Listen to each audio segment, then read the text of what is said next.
Primary lender about to get some primary cash from us, and soon, hard to say how much cash and when, but government officials are reportedly huddling at this hour to do something, and likely something big, for the beleaguered lender CIT.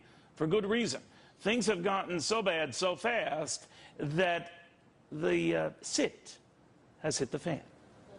And regulators have hit the books, scrambling to find a way to provide emergency funds to keep it alive. Lloyd Chapman says President Obama must save CIT to save Main Street. Why, Lloyd? I mean, what happens if we don't? Well, CIT is a 100-year-old lender. They've been the top SBA 7A lender for 9 consecutive years. They're the top lender for women, minorities, and veterans for 6 consecutive years.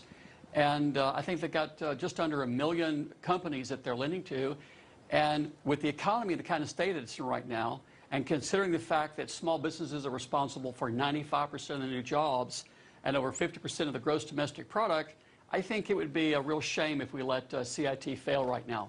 Well, if they're so good at what they do, why are they in the pickle they're in, and why should we reward them with a bailout? Well, I'm not saying that they're good at what they do.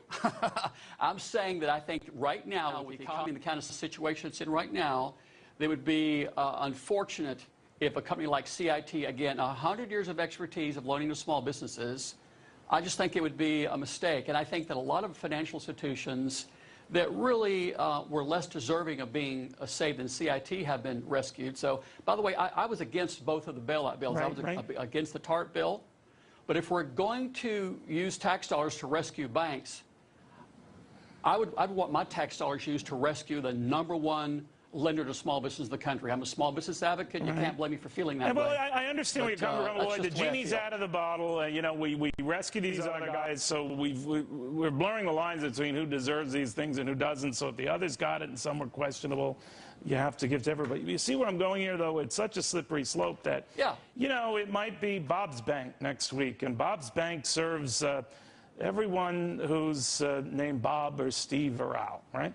And Bob and Steve and Al swear by Bob's Bank, and they say that, you know, if Bob's Bank goes under, you see what I'm saying? Everyone can make a compelling case to keep their respective institution alive, but eventually we, the taxpayers, have to say roll the dice, don't we?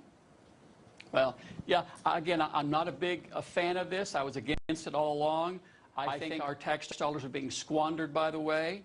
So what's to say they're not going to be squandered again? Well, you know, there's no guarantee. Right. But again, you know, when I see a company that's 100 years old, that's the #1 lender to small businesses, you know, I'm concerned about that. But I'll tell you, this will probably be the last time that I'm going to support the bailout of any financial institution. This will be the last time that I will, you know, come out like this. Well, it's the only time, Lloyd, I said the same thing. So when I have one cannoli, I say, that's the last cannoli, and then I'm back at the bake shop the next day. We'll see, Lloyd. We'll see. Thanks very much. Lloyd Chapman. Thank you. Well, Ron Bloom.